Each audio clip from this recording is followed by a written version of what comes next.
I'm Jan Luke. I'm an LSA here at Roche School.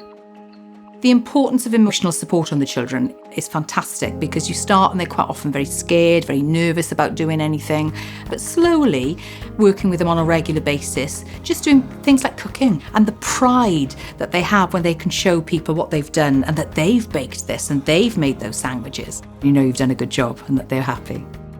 I nominated Jan for the St David Award because she's an absolute inspiration. Every LSA and every school does a fantastic job, but to have somebody like Jan in the heart of your school, stitching it all together, the link between the children, the staff, the teachers, the parents, the community, it's so important to have somebody like Jan with us.